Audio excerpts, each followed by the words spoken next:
Welcome to the creative extreme, where imagination without limitation is the only expectation.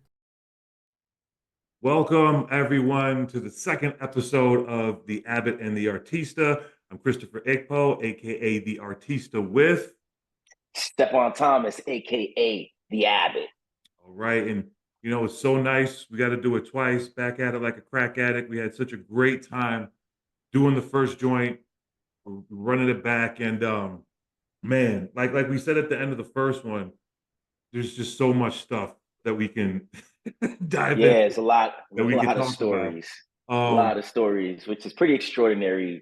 With it, being. I mean, yeah, we've been at this creative thing for a long time, so it's pretty cool that we have some fun stories to tell. Yeah, no, we got stories for days. I mean, we had to we it was the time constraint that cut us off last time. Otherwise, we might still be talking, recording episode one if we didn't have something to stop us. So I think, just for the point of conversation, we can get started, kind of pick up where we left off, and then wherever we go is where we go. Um, March, month three, this guy behind us, Mhm. kind of centered around Captain Noble, one of our pillar characters and one of our cornerstone characters, Yeah, and his journey introducing him. Um, so Captain Noble was somebody you cooked up, yeah, one of your brainchilds, and then it was this is the interesting thing about partnership, especially in the creative space. So Captain Noble was a character that Steph came up with, and Steph birthed in his beautiful mind. And the story was something that I kind of veered off with and wrote for the. I mean, we both wrote in the month of March, but kind of started, driving that course a little bit with his storyline and all that kind of stuff. And then we came back together and collaborated as we always do. But where yeah. where did you get Noble from? What was you know the origin of that idea of that character? Yeah, talking about Project 365, just for all of those joining us for episode two, just in case you didn't catch episode one, Project 365 being our the project that birthed Creative Extreme in its infancy, just creating characters for the whole year 2016. So just a little recap, make sure everybody is up to speed. Captain Noble himself, he was created years before when I wrote. I don't know which. It was probably my um, fourth or fifth crack at a feature-length screenplay. I had written a couple of others, a couple of supernatural ones. I wrote one that was about these three brothers whose names were all after awards. I don't think I've ever told you about this, but I wrote this I heard this screenplay. story. I wrote this screenplay. It was actually called Trinity Valley, and it was about these three brothers who all end up at this college after there's a tragedy in their family. Like one of their parents dies, and the other parent I think is addicted or something like that. And the three brothers, their names are Oscar, Tony, and like Eugene, and like his middle name is M, so they call him Emmy. And so it was Oscar, Tony, and Emmy were the names of these brothers, and they end up like at this college. Or like I think it was that the older two were at the college, and the younger one wasn't in college yet, but he lived with them because they had issues. They had the parents had issues. Um, so that was, I think that was like my second and third. I wrote the Ghost Orphanage screenplay. It was probably my very first screenplay I actually wrote in Yeah. 2001. And we'll talk about Ghost Orphanage, a lot in the future here. And then I was kind of doing just a lot of, I like, the Marvel stuff came out, and I started saying like I want to do my own superheroes. I want to make my own comic book type movies. Always been to superhero and sci-fi stuff. So I want to say that I heard the word eviscerator and was thinking to myself, that is an incredible word. It's just one of my favorite words. I actually did a little thing on TikTok for about a year off and on, where I would just get on and say, you Yeah. know, this is one of my favorite words, and I would just say the word. And I think eviscerator was one of those words. It was one of my first words that it just rolls off the tongue. It sounds very epic. It Yeah. sounds very like powerful. And then I looked it up and I generally knew it's something bad that happens. Like, to get eviscerated is not Right. great, of Right. course. But then I looked it up and did a little bit more research and found that it's actually I don't know if it's the medical or scientific term or whatever it was, but it means to disembowel someone. That's actually what eviscerate The means. actual, okay. Yeah, yeah. The actual The Webster's physical definition. is to eviscerate, like to it kind of like is it like Japanese like samurai culture, like the Seppuku. Yep. yeah, seppuku. That the first part of it is that they take the knife and Disembowelment. they Yeah. literally disembowel. Like, that's called eviscerating. Okay. They eviscerate themselves and then they get their head cut off, as you know, the samurai. So so that just made me want to write about it even more for some reason. So, all right, Yeah. so I'm going to Yeah. figure this out. Yeah. So I decided I can't tell you all the details of the brainstorm session that I did with myself to come up with this idea, but I created this idea where a group of superheroes were on a spaceship and then they land on this planet. And the planet is called the Eviscerator. Yeah. And no one gets disemboweled, but several of them don't make it off this planet. So, and Yeah. so Captain Noble was created to be the captain of this spaceship, Okay. and he was the consummate, the consummate leader, and he cared about his crew, and he was strong, he was smart, he was a good problem solver, he was great in a fight, the leader, the best combatant. And the ship was a ship that was for both exploration and it had military capabilities as well, but it was mostly for exploration. And everybody on the crew, there were 12 crew members, and everybody on the crew had a power that had something to do with their role on the ship. Yeah. So a little bit similar to Star Trek. I'm a Star Trek The Next Generation Right. fan, fanatic, whatever you want to call it.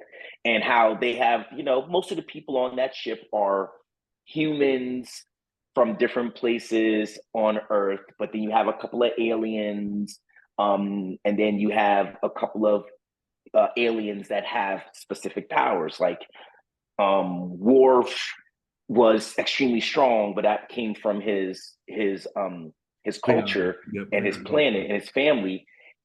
But he was head security officer because he had the strength, he had the power, he had the war mentality.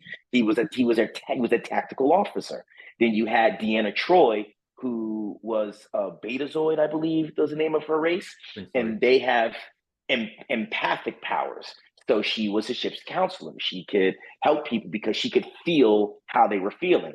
Yeah. You had Data, the android, who could talk to the ship and who could calculate things. And so you had these different characters. So I kind of took, some inspiration from Star Trek Generation and just took it, the Next Generation, and took it to the extreme with all the characters, these 12 characters, each of them, they interface with the ship in different ways to give the ship would take on the properties of their powers. Yeah.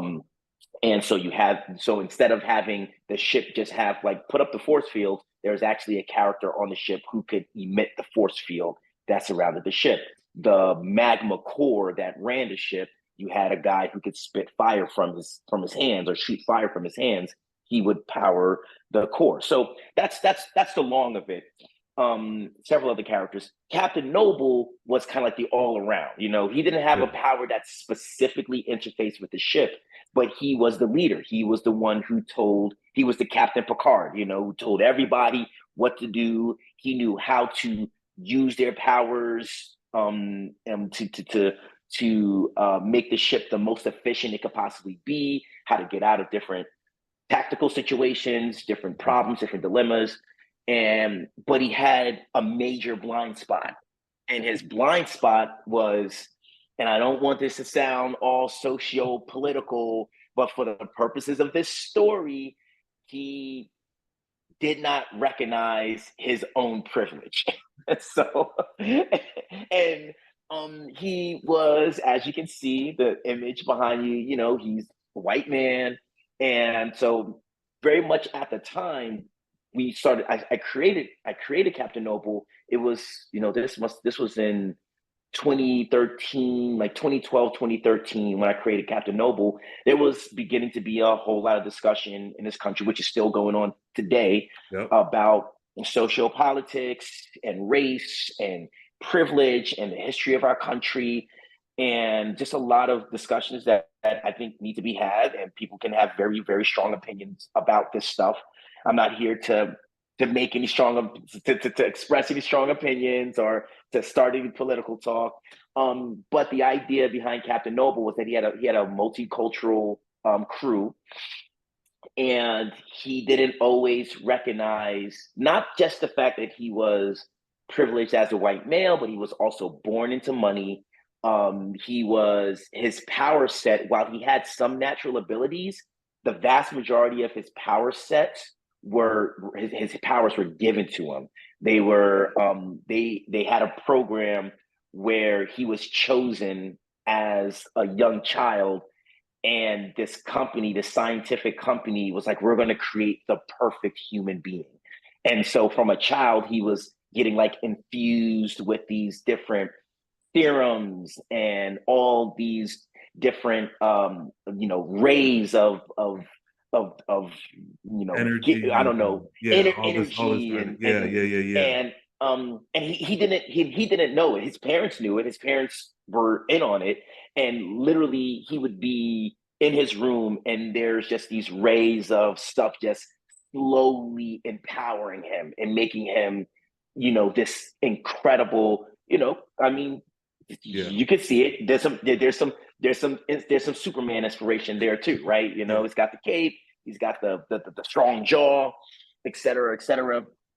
And that's actually a huge pastime right now in comics and entertainment, is doing satires or parodies of Superman.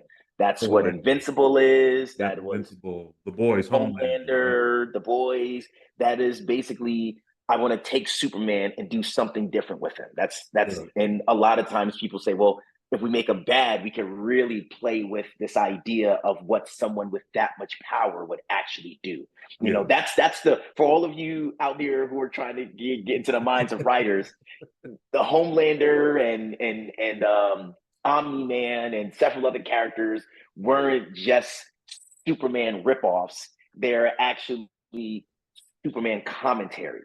It's a commentary on the idea of what Superman could be if he was conceived as not the Boy Scout, not the, you know. And honestly, DC, like, Superman has been around for over almost 100 years. Yeah, and forever. And a lot of times, I'm sorry, I'm going off on a bit of a tangent, but Superman, a lot of people talk about how boring of a character Superman is. I get it. But if you have read the thousands upon thousands of comics done about Superman, you know, he's got a 100-year publication history almost. They actually played with a lot of these questions with Superman in DC Comics through the 50s, the 60s, and the 70s, because they were thinking the same thing. What do we do with a dude that can do everything? Right. And so they actually played a lot with these questions of what if Superman was bad, or what if Superman, you know, was, I don't know, had some of his abilities, but not all of his abilities. What if he had even more abilities? What if he ran into somebody who was like him, but the complete opposite? Like, they did a lot of that. It wasn't as popular as the primary Superman stuff. Yeah. And so it left this opportunity for all of these creators in the modern world to take Superman and what's his name is also a little bit of a parody of Dr. Manhattan, you know, can somebody with omniscience and just all Enormous this godlike power. godlike powers, what do we do with them? And again, they've been doing that also since way back in the day. If you read any Greek mythology, if you read anything about the gods, the Greek gods, that is literally, well, what happens when people with infinite power get bored? Well, they start coming out of Earth and having sex with all the women. They start playing different cultures against each other. They start, making people do ridiculous tasks. Like what happens when people with that much power get bored, and we can go into people in our real world and talk about all the powerful people who find themselves in trouble because they have so much money, they don't know what to do with themselves. So anyway, coming back to Captain Noble, he didn't realize, that not only was he born into privilege as far as just being born with a silver spoon in his mouth, but also, as a friend of mine says, he hit the genetic lottery where he's born a white male, and then I know that can be controversy. I know white people have problems too, guys. I know.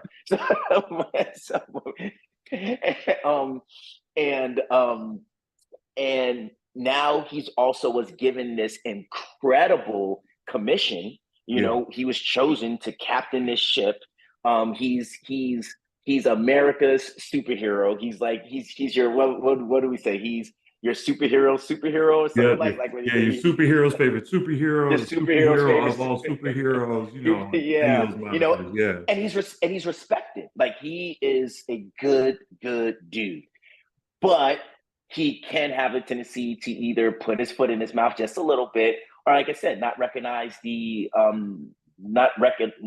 immense privilege that he was born with. Yeah. And this becomes an issue for him because once he begins to kind of wake up, sorry, he got woke. I don't know if anyone's going to be mad at me saying that, but eventually he began to wake up, and that began to actually cripple his sensibilities a little bit, because he felt like, okay, because he's so heroic in his mind, he's like, how do I fix this? And I was like, Captain Noble, you can't fix racial equality with your superpowers and equality with your racial with your superpowers, but you can try. All efforts are welcome. Like, whatever you think you can do to kind of help the situation. But this kind of comes to a head during this screenplay, The Eviscerator, where his crew is going through it and he's going through it, and they're trying to get off this planet, but the planet is alive and it's really really messing with them. And I wrote the screenplay for it, and the screenplay was 160 pages long. Which, for all you aspiring screenwriters out there, that's too long. It's 160 pages is way too long. Yeah. But that was where Captain. I keep wanting to say Captain Infinity. We'll get to him later because I'm actually working on some. In the that's another captain. Yeah. But yeah, so basically that's where Captain Noble came from. And when we started Project 365, we were like, well, like I think I said in the last episode, I wanted to bring characters in from other screenplays I've been working on, kind of create this world. And so that's the long origin story of Captain Noble and the different things that inspired him, which I guess is important to this podcast.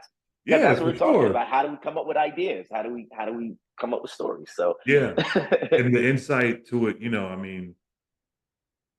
just how writers and creators approach. It's one thing to have the mindset of, well, let me take it back a second. It's one thing to just be sitting around and automatically get hit with the muse by the muse, right? And just be like, oh, okay, word, like, yeah, that's a great idea. I'm gonna write. And then you get to writing, right? It just kind of comes out of nowhere, or maybe it was, dormant in your subconscious and then it pops up. But it's another thing to have that intentionality behind it. To be like, I want to create a leader for this crew, right? And what kind of leader, what kind of character is it going to be?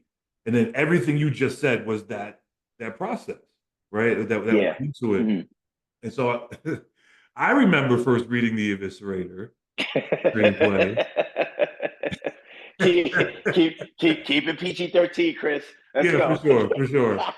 I was at the bus stop like 5 o'clock in the morning, wintertime. It was dark out here in Chicago, and I'm like, "Well, I'm waiting. Why don't I go ahead and open this joint? Let me get started on reading this joint." So I get on the bus and I'm reading, right? And I come across a character, which we'll talk more about down the road, by the name of Placebo. And the events that take place in the Eviscerator surrounding Placebo, and I'm not going to give any spoilers because this joint is going to be made one day. We're gonna make it It one is day. going to It's gonna be get out made there, one day. and then we can Yeah. all circle back as a community and talk to Stefan about why he did this. But the events surrounding Placebo, it set me up. Like I was on the bus and I'm reading on my phone, and I'm looking up at people like they're actually reading along with me, like they can actually see what we're all like, uncovering the story together. Like, can you believe this? And yeah, kept reading, read throughout the day, and I texted you, and I was like, yo, I cannot get down with Placebo at all. Like, she is not only just on top of the public enemy #1 list, but like, yeah, she's got to go, man. She's got to go. And but I mean, it's a testament to your storytelling, right? And the character building is to have me have that visceral of a reaction to Placebo and her relationship with Noble Yeah. and all that stuff. But that's a story for another Yeah, time. A couple other stories for other times. yeah, for sure. But back to Noble. Yeah. So it's interesting because when we got into writing Project 365, we kind of picked up where that story thread left off with Noble and Eviscerator getting into Project 365 and him coming to the realization of, of his privilege and being like, also just being overwhelmed, right? Yeah, Just, right. we're up against it. I mean, things seem to There's a lot of supervillains in the world at this point. Yeah. active, right? They're getting busy. It's not even any type of covert cloak and dagger Yeah. type stuff. It's hey, we're here. Yeah, We're in it's a these war. streets. Yeah, and we're getting busy. We got agendas. And so Noble's trying to, take care of it all. He's playing whack-a-mole, basically, with his missions. And the United States government is toting that superhero of all superheroes, that Yeah, he works for the government. right. Yeah, He is a he's an United agent. States asset. Yeah. And he's just getting worn down by it. And it all kind of reaches a crescendo when he starts to plead with his superior saying, "Hey, I need some help here. We get some help." And he's seeing all these heroes from across, the world, the Musashis and, the Platinum City Knights and all these other great heroes. And he's talking about bringing them in. And because they don't fit the mold of what the United States government thinks that they can control and what they want to promote, that they're like, nah, It's like, got you to got know this. them. Right, You got this, Cap. You got this. You're Captain Noble. Yeah, you don't need any help. And it's his journey just through realizing that breaking out of the structure that he was basically built it, created it. And doing it not just because he has his own personal goal of trying to alleviate the responsibility and the pressure off of his shoulders, but because it's what needs to be done in order to do the right thing, which is save the world, right? That he begins to branch out. And so the month of March kind of takes him all across the universe, meeting a lot of different people, a lot of different entities, and going to a lot of different places. One of those places, another brainchild of yours, which is one of my favorite joints throughout Project 365, which is Sir Velacor's book club. Yes, Sir Velacore. Yeah, Sir Velacor's book club, which is, and I don't know, I've never heard of anything like this before, which is why I love it so much. I mean, I haven't read everything, I haven't seen everything, but Steph. Yeah. Talk to me about it. Where did it come from? Well, Sir Velacore's book book club. So Velocore is a word that I found on a website. It was a website that either found words or created words that that evoked certain feelings that you can't describe, like that undescribable feelings. And Velocore was a word that meant the feeling of being in an old bookstore. So if you Really? ever, yes, yes, I yeah, did not know that. I think the website was called like phrases of it was like despair, not despair. Yeah, but it was just these phrases that you couldn't, like they just had these feelings, like very much it was like a extension of nostalgia. Okay. Nostalgia is a feeling that we often cannot really describe. We Yeah. can't, we'll say, man, this makes me feel nostalgic, but you Right. can't describe it. It has memory attached to it. It has longing attached to it. It has melancholy attached to it. It has just all these different aspects that make up the word nostalgia. Right. So this website had all these different words on it that just had these really strange meanings. Yeah. And I think some of them were created from etymology, words from different cultures and how they take on meaning across time. Yeah. And I think other words were just straight made up. I think whoever this person who wrote this website or create this website was Russell. I'm going to look it up, and then the next episode, I'll find it so people can find it.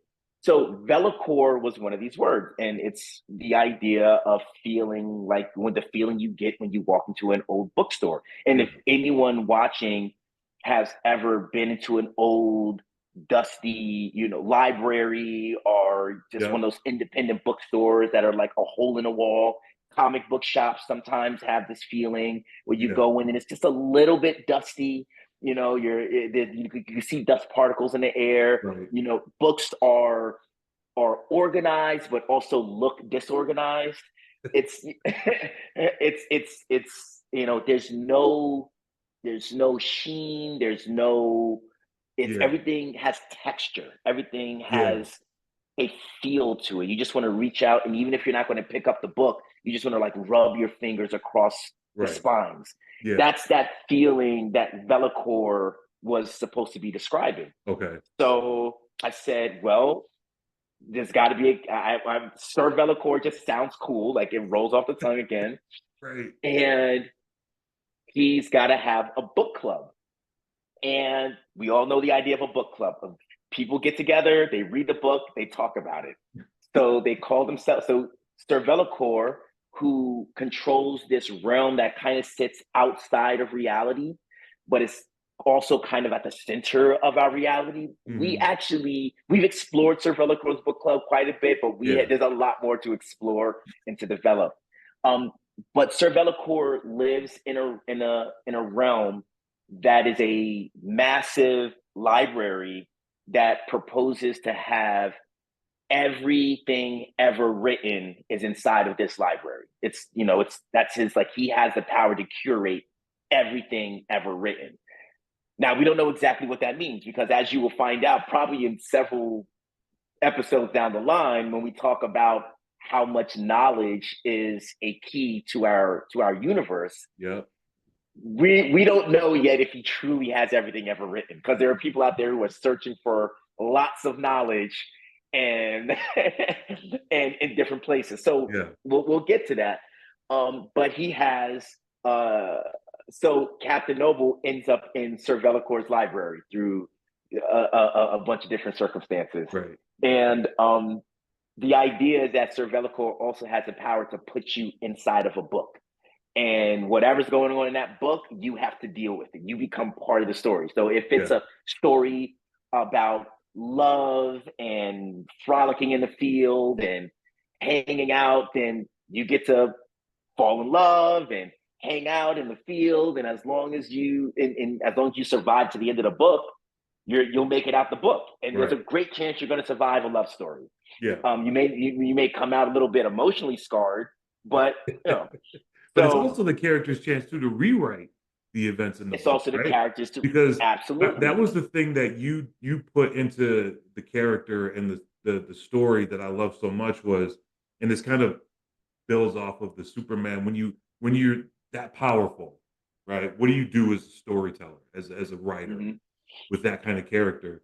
Well, if you have a Sir Bellicourt who has every single thing ever written in this grand mystical, library realm, and you're, for all intents and purposes, immortal, right? You've Yep.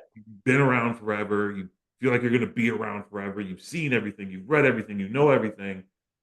What do you do to pass the time? Well, You're why right. not It was. take, right? Why not take some of your favorite classics, or some of the works that you feel like were missed opportunities, and have those joints be rewritten in an organic, way that you can't see coming. Right. And what Right. better way to fulfill that need of entertainment than by taking random people from the Mhm. universe, inputting them into these books in your library, and sitting back and watching them play out the storylines, and whether or not Right. you'll be able to survive, if they come out the same, if they Mhm. change, if they're different, Yep. other stories being rewritten. I mean, it's And maniacal. the book is writing as the character is going Yep. through it. Yeah, Mhm. it's maniacal, it's diabolical, Mhm. it's, the erasing of a person's or an entity's agency and their free will, all for the Right. entertainment of this This immortal being this that's just dude, bored. he's just bored. Yeah, he's just bored. So there's some inspiration from it. Does come from is it Mojo in the Yeah. in X-Men X-Men universe, comics, yep. right? Like he does that thing where he has the crowd and he Yeah, puts you in. I mean, there's been characters who have been putting other characters in treacherous situations for their own on entertainment. entertainment, right, Yeah, for years. I had never seen quite that twist on it. So it's like, right, well, let's take Sir Velocore. And yeah, so what Christopher is referring to as one of his favorite things is that Sir Velocore recruited people to be part of his book club, and these people would they all had he recruited people with powers, and he would use them to go and kidnap mortal beings to come putting his book. So Sir Velocore is a villain. yeah, He's a tweener, but he leans on the villain side. right, And so so his primary agent was a character named Cliche. Cliche mhm, had Cliche was what I like to refer to as a book ninja.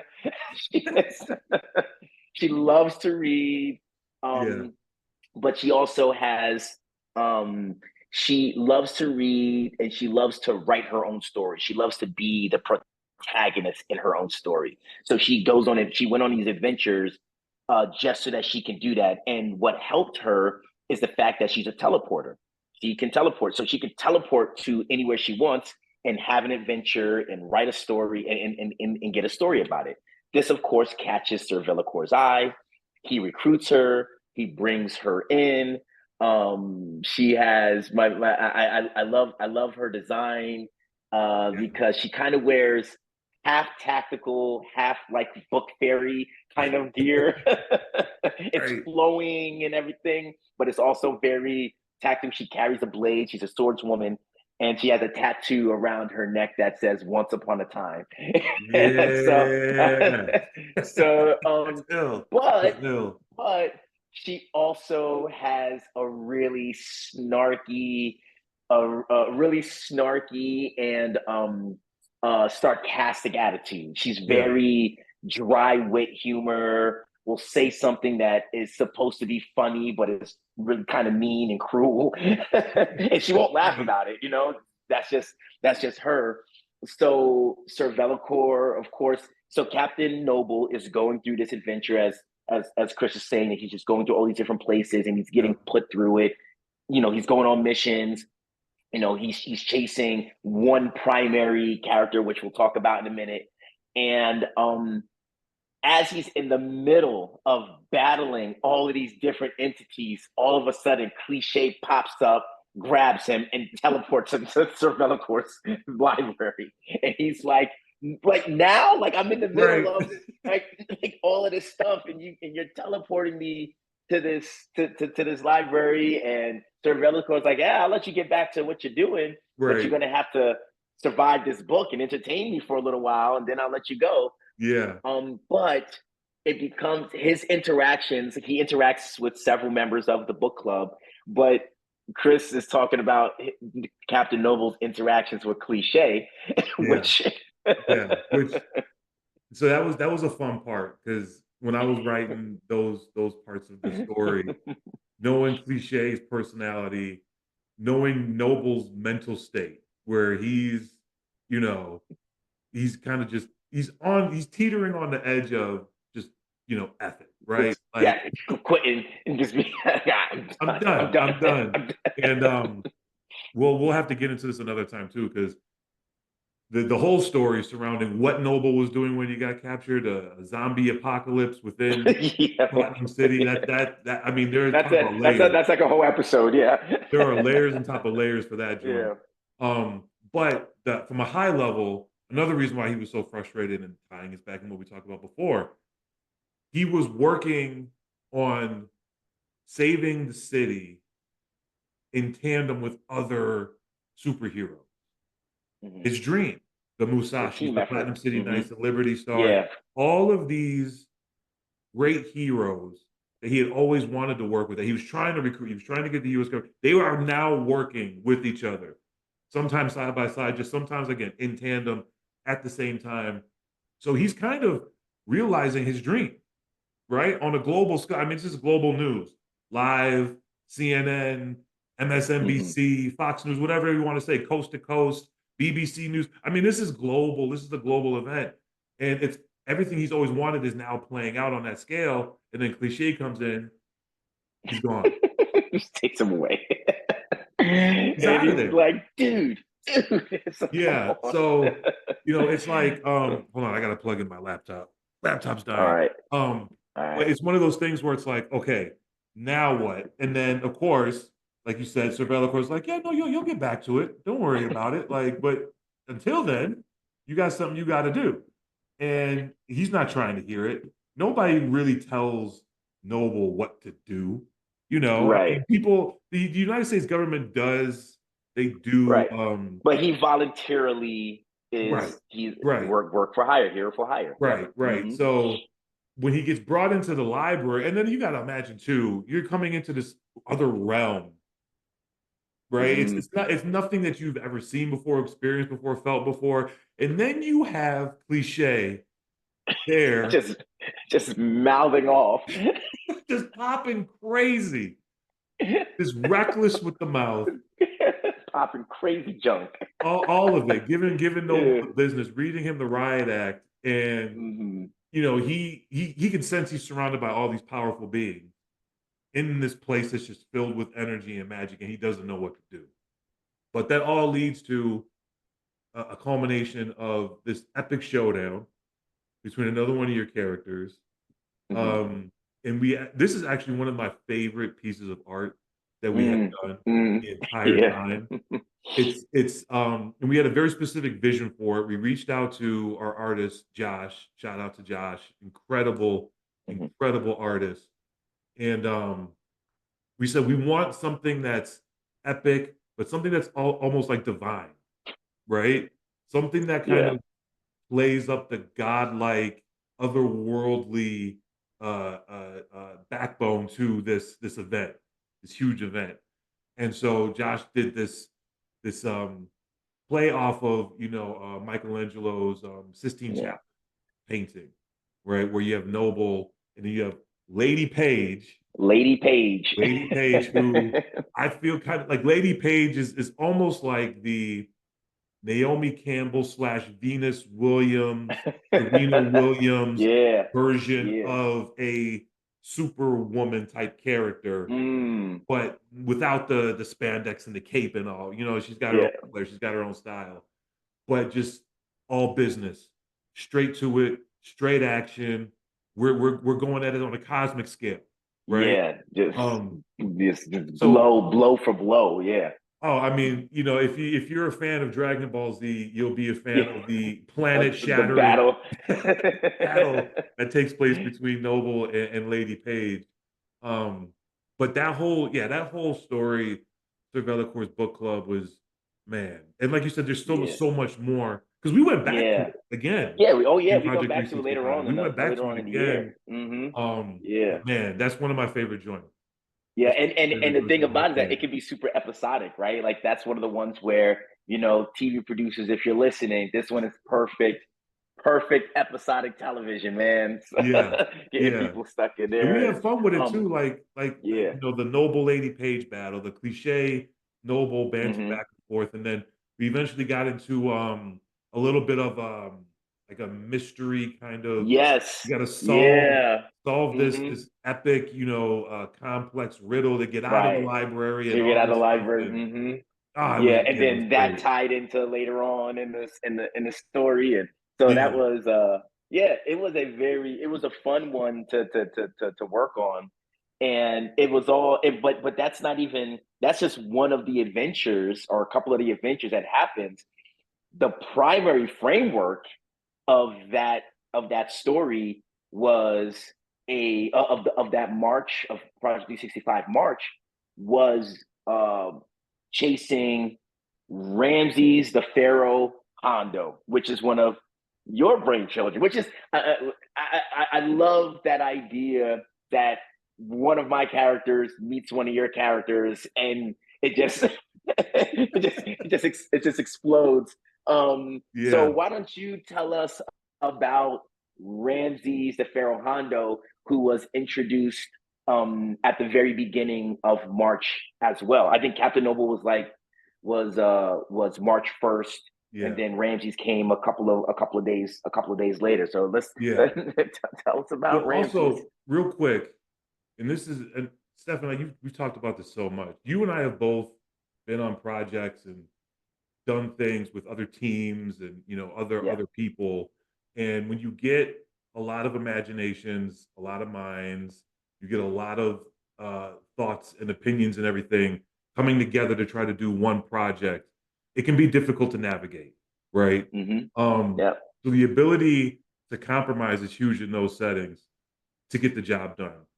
But something even greater than that is to find a person you can work with who it's organic, it's natural, and there is no forced kind of Sure. compromising. There is, like everything just seems to flow with some type of synergy, creatively, Mm-hmm. logically, Yep.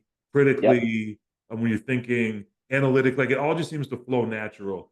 And we've had a lot of conversations with other creators over the years where they were like, yeah, we should get our characters together and da da da da. And then like, okay, and you're brainstorming and yeah, and then somebody's got to die.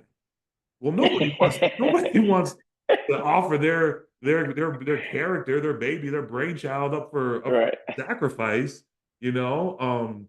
And so the fact that you and I were able to bring Noble and Ramses together in a way where it's like they can both shine, they can Mm-hmm. both have great stories, and they can both have great successes and great failures Yeah. and still come out being marquee characters who are just vastly entertaining, you know? Sure. Um, that's special, man. That's special. And so this was, I think, one of those times where just creatively we both came together and did something, really special with these characters.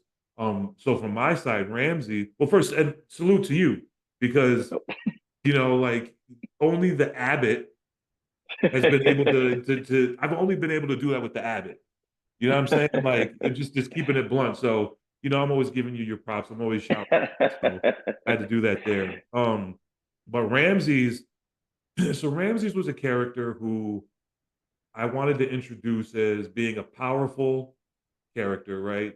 Every hero is only as good as their villain. When you have someone as powerful as Noble, and then later on as great and iconic as Lieutenant General Rashard Bonds, they need a foe who is equal measure. And Hmm. but to do it in a way where it's not, oh, he's General Zod to Kal-El, Right. Superman, right? Just Mhm. strength for strength. Different areas of strength with different resources and things behind him that make him the equal to a Noble and to a Bonds. Mhm. But also have a story that, and you do this great too.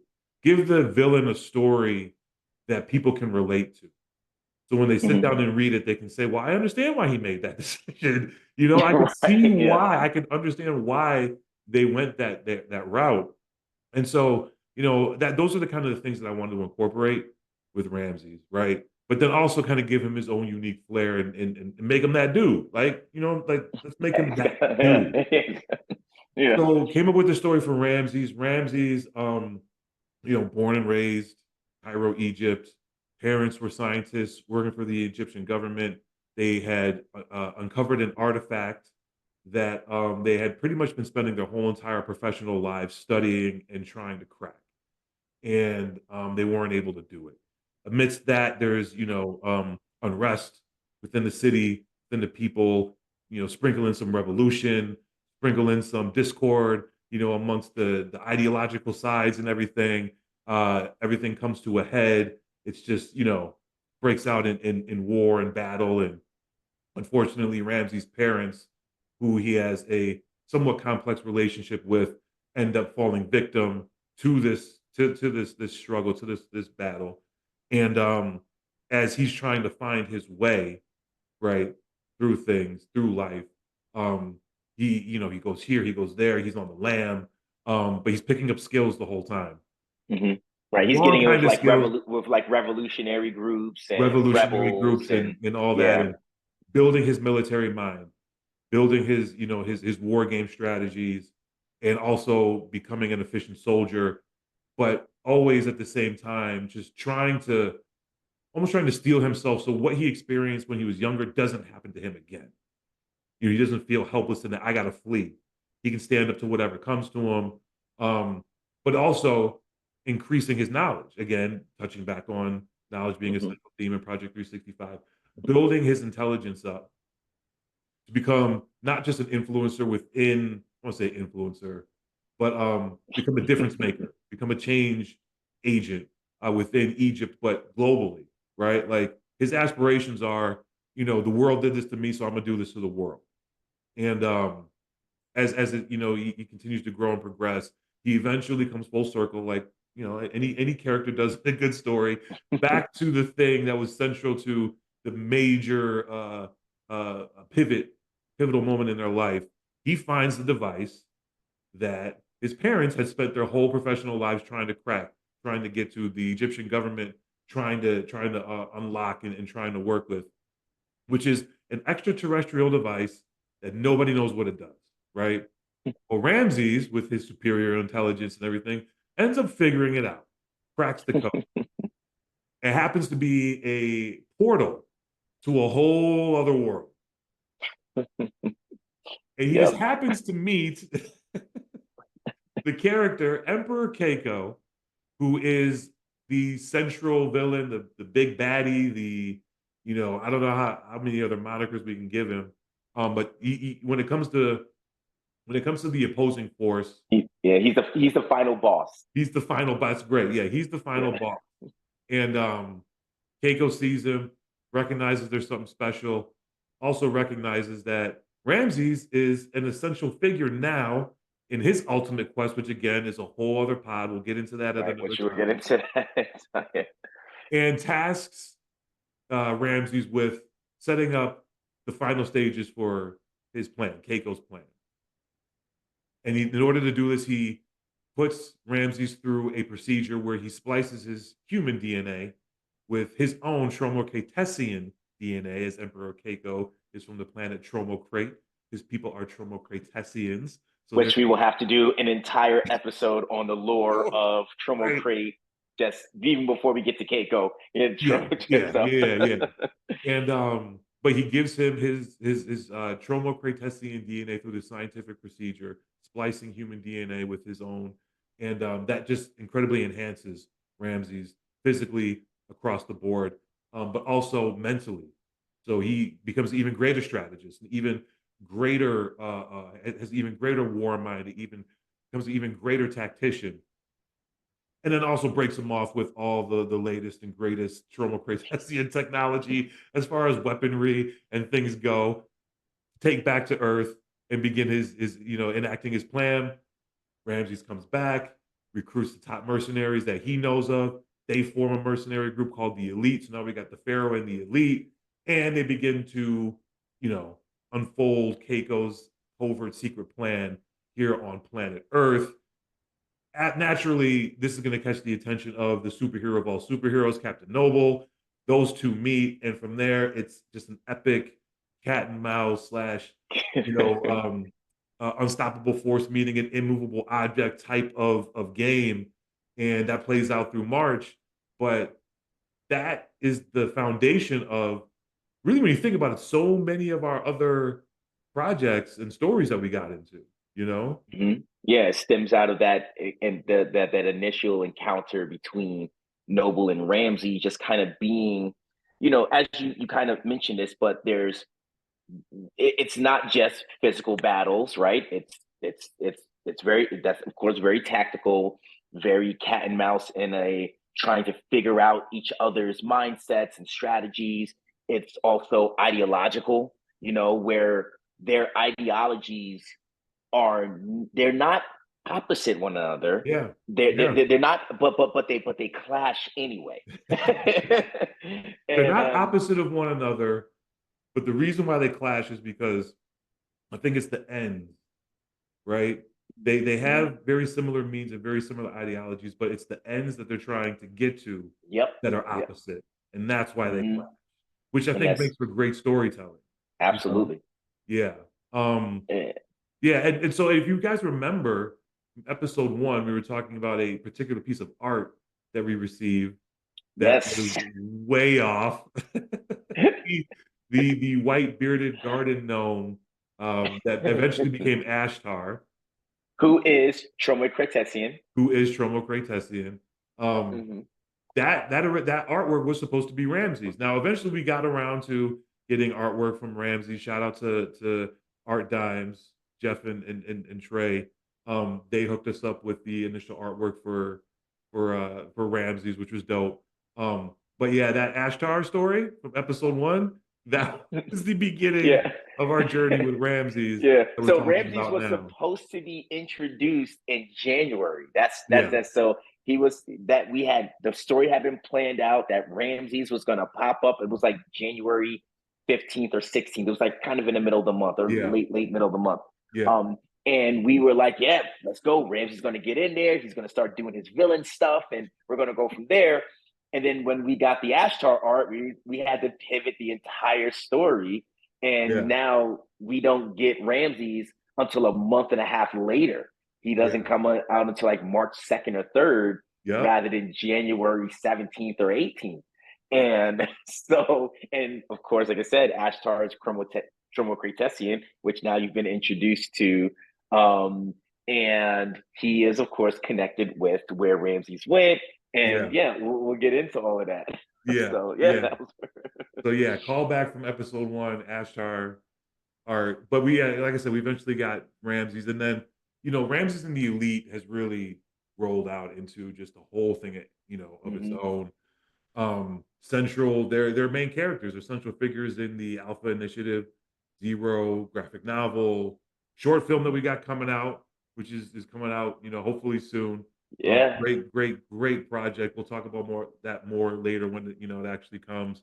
Um, and just so many of our other projects, right? The proof of concept joints that we've done, Mhm. everything throughout Project 365, the screenplay that we have for Alpha Mhm. Initiative Alpha Zero Initiative as part of the 0. Mhm. Trinity, universe. I mean, we got so much content surrounding that, and a lot of it is with Ramses and the Elite. So And yeah, one of the reasons for that is, well, for one, the characters picked up traction with when we were, at yeah, cons. People really liked those characters. And Ramses, of course, we had a huge emphasis on Ramses as one of the primary villains. But also when you're working in a sci-fi world and you're trying to get TV shows and films made, and you're trying to get things created, you have to think about budget. Yep. And when you got people flying around like Captain Noble back there, the budget begins to balloon a little bit because you have to do different types of special effects. Yeah. So one of the reasons that the Ramses, the Elite, and actually, I'm going to ask you about this in just a minute, is Lieutenant General Rashard Bonds, who also makes his first appearance here in the month of March. Yeah. With, as you know, Christopher mentioned, the Alpha Initiative Zero crew, which we'll get to in just a minute here, Yeah. is they had fun, incredible power sets and origins for how they all got their powers. Of course, with the Elite, alien augmentations and DNA splicing and super cool futuristic weaponry, along with some of their own natural abilities that they had. The Alpha Initiative Zero, which is a team that will be also opposing the Elite and become a very prominent group of characters in our universe, also having powers that are centered around tactical abilities. Yeah. Military enhancements, different enhancements that allow that their specific abilities to be even, their specific natural abilities to be even more potent, more powerful, right, along with their origins that also includes some scientific mumbo jumbo that we'll get into in just a minute. But what happens is we can show their powers and show how amazing they are and how cool they are and how their powers affect who they are as people without major special effects. Like there's a lot of hand-to-hand combat. There's a lot of playing with different kinds of weapons. Yep. And we can take that to the extreme. We could take that to the extreme and be super creative with how we take those things that are a little bit more low budget to do and put them out as content for people to consume and stories for people to consume. So to Chris's point, we have a short film project that we have, that's been in post-production, which we can't say a lot about at all at this point, but we can say that it involves, some of these characters, and we are able to show what they can do on a much lower budget, but also show some incredible, fun, unique things that we think that people haven't seen quite in this way before. So speaking of that, actually, Sir Velocor's library, this comes back to that, where Captain Noble is taken to Sir Velocor's library, but then he has to return a little bit later. I think he has to return a little bit later in the month. I keep saying the month. We're talking about the month as far as when the characters were released. But the time is not the time moves around in the actual story. But later on in the saga, he has to return to Sir Velocor's library, but this time, I think we talked about this a little bit in the first episode. We were filling out the month, 31 days in March, and I think we had like 26 of them figured out. Right. Like, well, we got like 3 or 4 more days. We need to add some characters who were introduced, or have a profile on them, because there were characters who were introduced before they actually had a profile on them. It's just the natural way the storytelling was. We couldn't hold off on talking about a character, just because we want to introduce them in their own specific profile. It's like, no, they would show up and then they would have, profiles. But this character was one of the characters who we hadn't even thought about or at all up until it was like March 7th, and we're like, we need to finish March. March. We were like releasing, and you said, well, what about if the government brought in one of their best tactical minds, Yeah. most decorated soldiers to accompany Captain Noble on this mission. Yeah. And he's there to back him up. He's there to make sure Captain Noble comes back alive. Yep.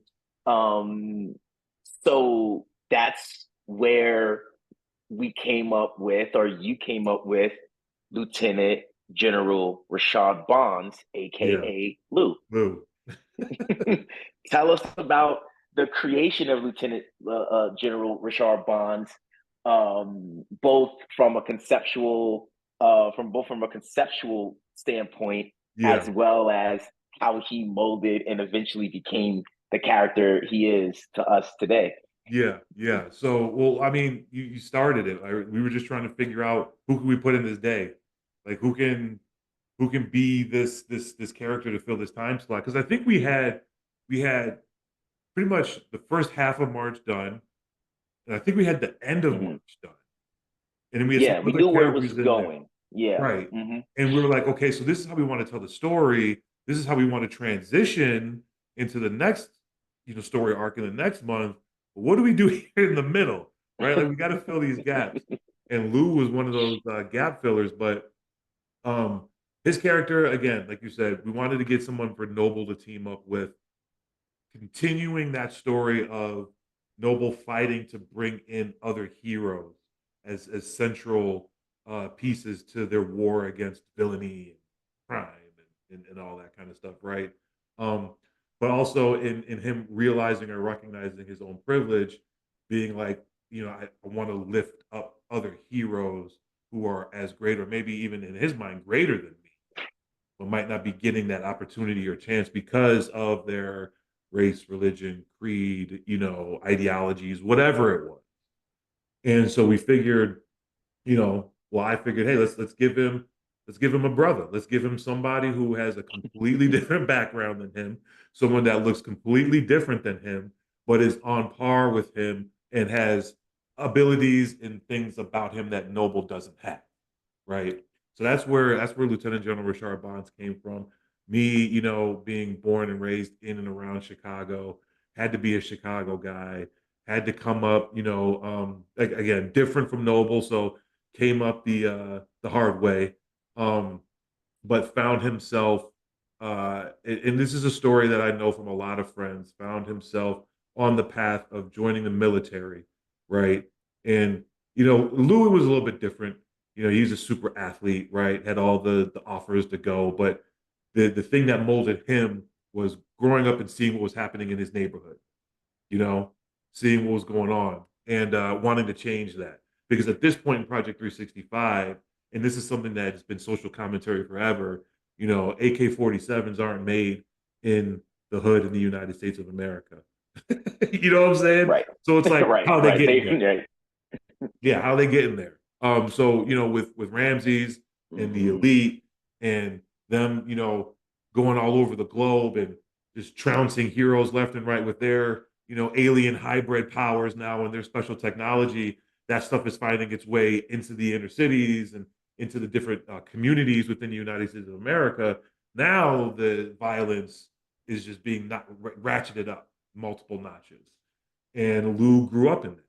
And he's like, well, instead of me going off to play football in college and going off to the NFL, why don't I join the military to really make a difference? Not just for me, but for, my community and communities all over the world. So that's why he joined up. And he became one of the best soldiers in the United States military. What he could never have anticipated was the unknown partnership between the United States military and a certain Universal Intelligence Corporation, who happened to be covertly kidnapping the world's most powerful, or some of the world's most powerful telepaths and telekinetics, harvesting their brains, dissecting them, experimenting, studying them, and then using those super powerful telepathic and telekinetic brains and the cells from those brains to combine with Universal Intelligence, advanced AI and advanced technology, nanochip technology, to become the foundation for a super soldier program called the Alpha Initiative. Lou, being one of the greatest soldiers in the United States military, was handpicked to be the leader of this group. They underwent the procedure. They had these nanocells infused with telepathic and telekinetic, energy from these brain cells of these poor telepaths and telekinetic hyper beings, as we call them. They had their brains harvested. They're combining that with their nanochip technology, injecting that into their subjects for the Alpha Initiative, including Lou. Those nanochips programmed to bind to every single cell in their human bodies to enhance their abilities across the board, physically, super strength, super speed, super endurance, super agility, all that kind of stuff. And then also having a new material, an undisclosed material, being grafted to their muscular and skeletal structures to give them even more enhanced durability, to make them the perfect soldier, right? And there's a lot of influences there, obviously, Captain America, Wolverine, but we wanted to do the super soldier story in a way that has a completely different origin, which is where the telepath and telekinetic energy infused nanochips come from to give them their powers, right? But so that's the program, the Alpha Initiative program that Lou was brought up through, the Alpha Initiative Zero, a whole other story for a whole other time. But in this storyline purpose, he's chosen. Noble needs help. Let's get him in there, and that's the origin of Lou. So and again, that was another thing that just took on a life of its own. Took on its own life of its own. Right? Yep. Continue to tell stories. Lou kept popping up. The iteration of the Alpha Initiative that we get in Project 365 is different than the Alpha Initiative team that Lou came up with. So, you're going to get a lot of different versions of Lou. You're going to get a lot of different versions of the Alpha Initiative. You're going to get a lot of different versions of this story as it continues to progress while it's intertwined with the rest of Trinity and Project 365. But yeah, and also we've always talked about this representation, right? Having characters that represent people from all over, every race, color, creed, ideology, religion, orientation. Like, we want to have representation for people. And, I don't know if you remember, we were in Anaheim, WonderCon, our very first WonderCon that we did. We had our table, and we have one of these. It's actually up on the other side of my office, of Bonds.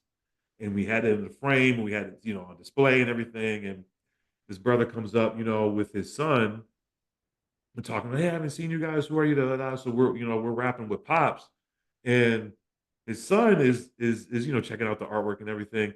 And then I look, and he's just staring at the poster of Bonds, right? Like, just like almost out of a movie scene, right? Mm-hmm. Like that scene where the main character as a kid gets inspired to do whatever, right? Which then informs the rest of the story. He's staring at the image of Bonds, and I remember being like, it was like almost like that Biggie moment. Remember when he was in the studio? He's like, "We did it.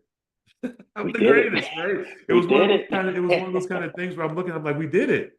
Like, we created characters that are out here inspiring people in a way where they can self-identify with the character that they see in front of them, because it isn't something that they see a lot of, Yeah. So, and it's not to say that Bonds is the first Black character superhero that's ever been great. He's the first one. He's the first Black character. He's the first one. He's the first. We did something no one's ever thought of before. Right. Not to say that, I mean, by any stretch of the imagination. Yeah. But it's and this is something that's great, I think, about what we're doing is we're bringing something new and fresh to the table. People, especially at the cons that we would meet, they want something new. They want something fresh, something original, and not just something that's, a kind of a surface kind of thing, or that's being done for, to check off boxes or whatever, right? They want something organic. They want something and then they also want something that they can immerse themselves in. I want to be able to jump into the 10-foot end of the pool, and go deep. I don't want to jump into the shallow end of the pool where the water is warm because all the babies are in there with their diapers and the little kids are in there and we know what they're doing over there. I want to go to the desirable end of the pool with something new and original. And, that's what we're bringing. And I think Bonds is a central figure, or at least one of our top figures in that. And it's just great to be able to have a character have that kind of impact on people, or at least be able to see it as a creator. You know Yeah. what I'm saying? Like, Yeah, yeah, it's so cool. I think, kind of, I mean, I guess that can kind of be like, our wrap up for today. Just, you know, characters that people can identify with. It's important. It just is. It's important. And yeah, I don't know, like, again, it's not a political thing, it's not a socio-political thing. It's just we just wanted to have a variety of characters because we think, for one thing, while representation is important, it also allows us to tell all different kinds of stories. yep, And our it started out a little bit as a gimmick. I always admit this to people. It was a gimmick. We're going to release a character every day of the year for the whole year. right, It's definitely a gimmick, right? But at the same time, when you have to fill 365 slots, it forced us to think outside the box. yeah, It forced us to say, all right, we have some characters who kind of all fit in this box over here, but let's explore this box. And we have opportunity to explore that box, and let's go here. So we actually ended up doing lots of research about different cultures and different yeah, mythologies and different legends. And if anybody listening to this or watching this, if you read any type of sci-fi, if you watch any type of movies, everything from Star Wars to Star Trek to Harry Potter to Marvel to DC, if you look at where they got inspiration for some of these characters, yeah, it's from different cultures, it's from different mythologies, it's from different oral traditions. It's from those are, at least those are the good ones in my opinion. And there's other ones that come from people who come from, but you take something that's there and you put your twist on it. That's what yep, the vast majority of the stories are. And we wanted to add as much extreme twists to our stories as we could. And one of the ways that we were able to do that was by just exploring different regions of the world, different yeah, cultures. What happens if a character with these powers came from this culture? How would that affect the way they see the world, affect the way they approach their heroism or their villainy? And so that allowed us to take things that we felt like we hadn't really seen out yep, there and create some new stuff. And then to your point, immersion, I've for me personally, and I think a lot of our fans that we already have feel this, I love being immersed in stuff that I don't know that much about. yeah, I love that learning process. I yep, love, hearing about something new, learning about something new, learning how other people live, learning how language is developed and how it informs culture, how food comes to be in different yeah, places in the world, and how a place, how their food really speaks to the culture of the people because yep, it's what's available to them, and it's traditions of how different things are made, and how much that informs who they are as people. yeah, And so uh, and then the other part of it you said about just being organic, we definitely looked and said, man, we want to add to the diversity that's already out there. That yeah, became one of our tent poles, right? There is diversity out there. At the time, Marvel didn't have that much diversity, but then Black Panther came out and it infused the Marvel universe with, a little color. And now they've been doing a lot of diversity, which, yeah, like I said, I think, I don't know if I said this in the first podcast, but I don't really want to be a podcast that like goes and critiques other yeah, shows. I want to talk yeah, about our projects, right. Our and stuff, our job. but I do like to reference how the creativity that's already out there inspires our creativity. Yeah, And so we definitely, as a response to kind of some of the things that there was this huge push to get more diverse characters out, we were like, man, we want to do the same thing, but we just want to make sure we're doing it organically and yep, not just for the sake of doing it. yep, And different things sell and different people go see different movies and watch different shows for all kinds of reasons. We wanted to make sure that while diversity and inclusion and those types of ideas and stories were at the forefront, that was always organic, and it it served the story. Yeah, not forced. You'll never, whenever people may complain or whatever, and I think there's a lot. I think there's a lot of loud voices that are not as numerous. They're just loud. Yeah, But people, when they talk about, why, man, I wasn't really digging that movie or that TV show, I wonder if it was because it was forced diversity. It's like, it's usually because the story didn't hit with the audience like yeah, it should. And there's all kinds of reasons for that. yeah, That's not an indictment on writers or creators.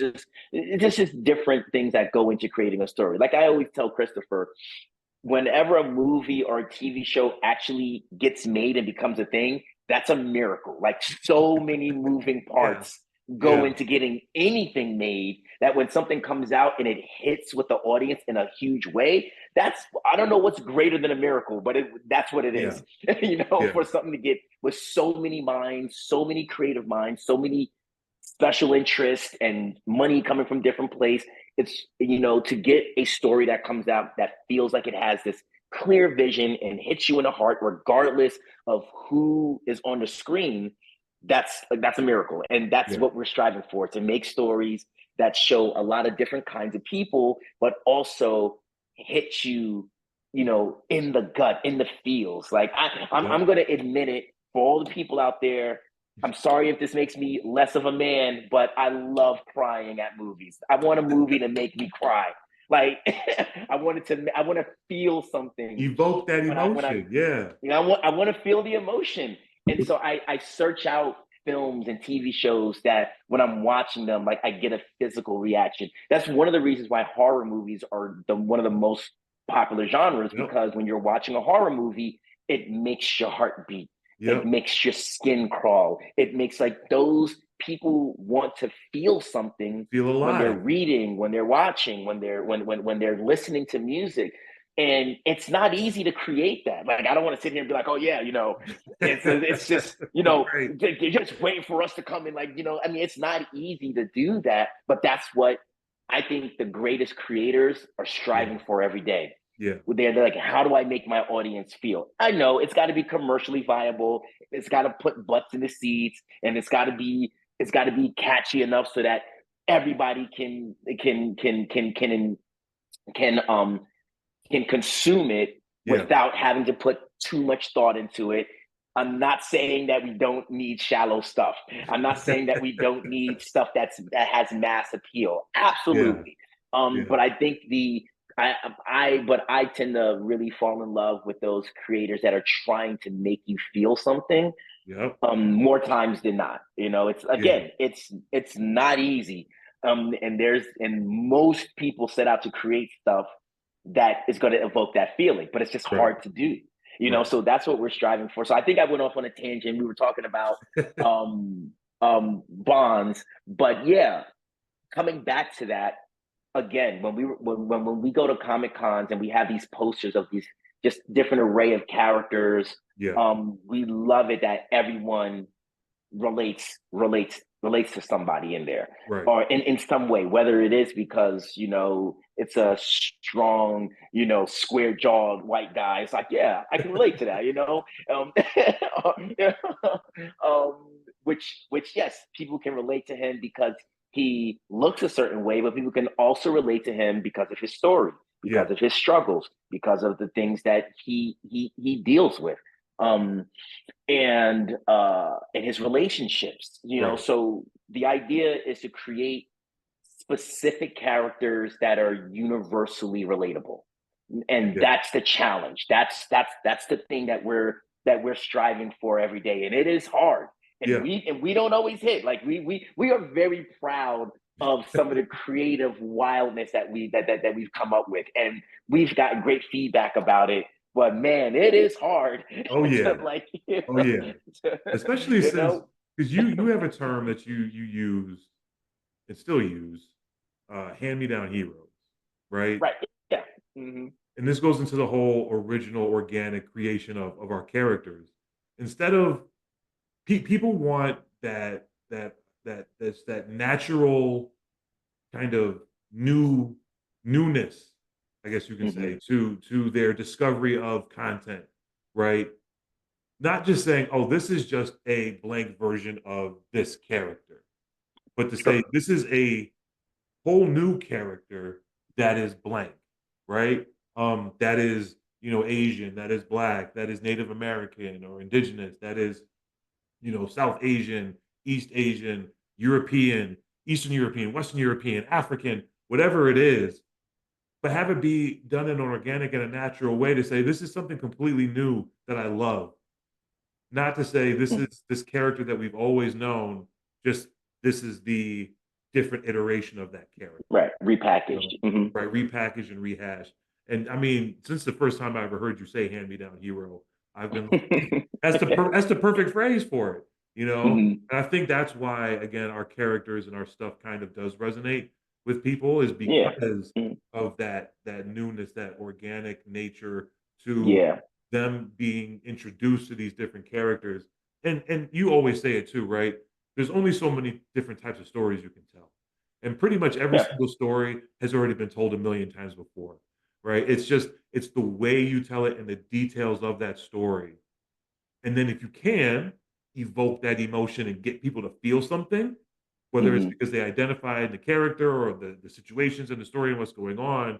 But if you can do those, you can present new content to the world in a way where it's fresh, right? It's refreshing, maybe I can even say, as opposed to being like, that's an interesting take, or I've seen that before, and they just put a different face or different outfit on it or whatever. I think that's very important about what we're trying to do too.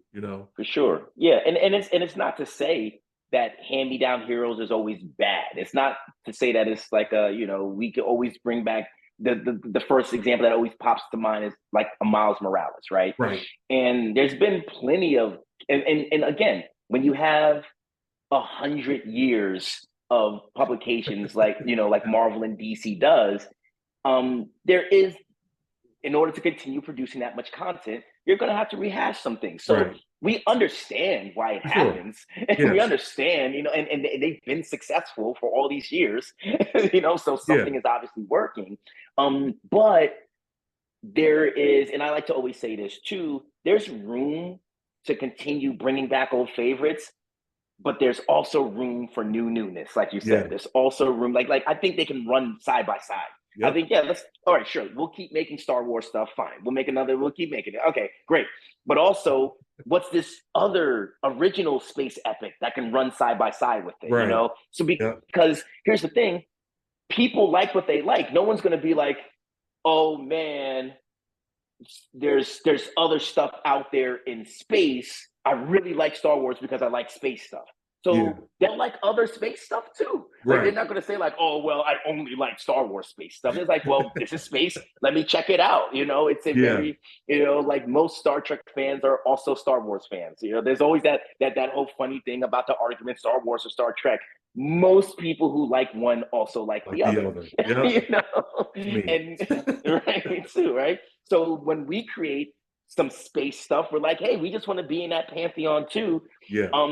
But we want to take a different take on it. But if you like Star Wars and Star Trek, you'll also like this. That's kind of like there's I think, and we have had some really cool original stuff come out.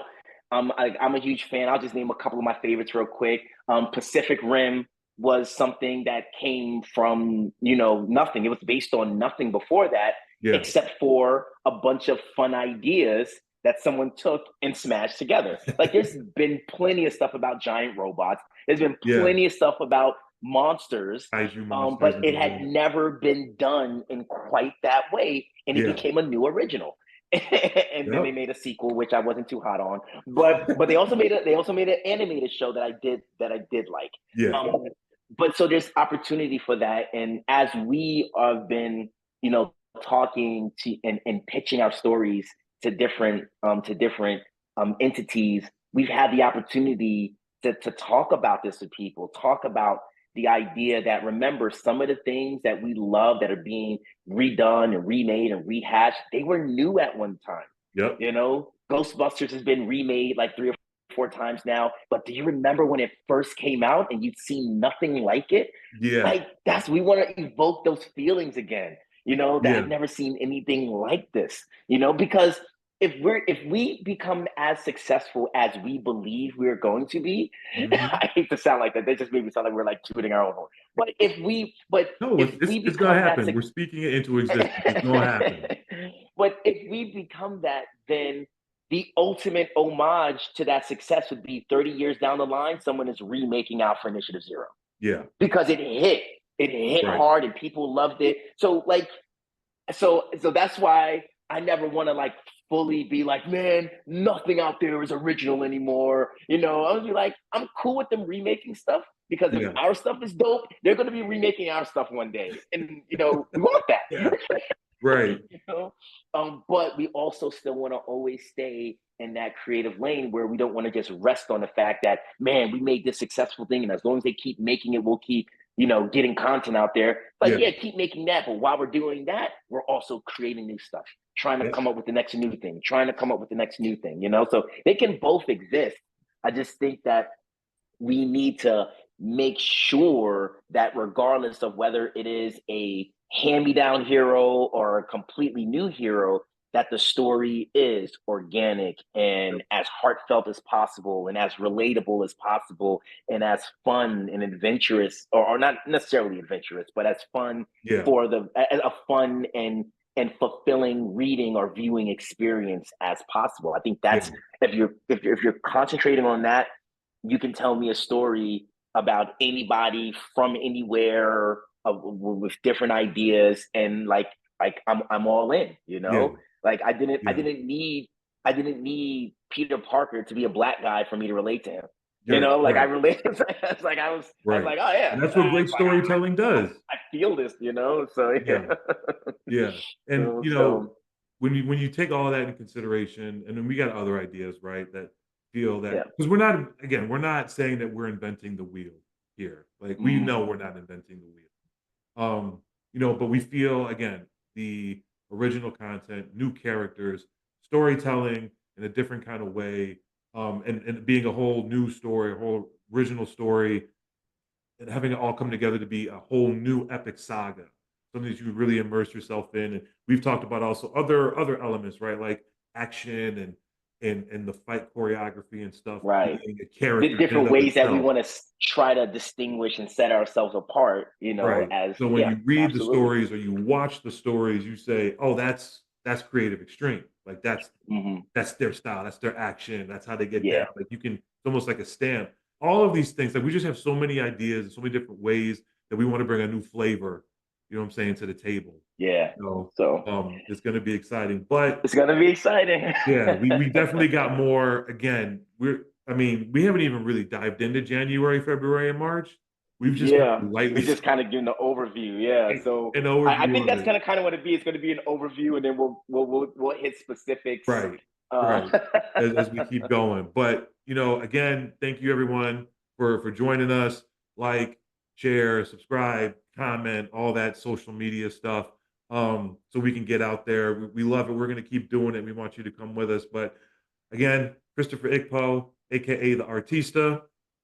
Stephon Thomas, aka The Abbott. And we'll be back at y'all soon with episode 3. All right. Take it easy. Take care.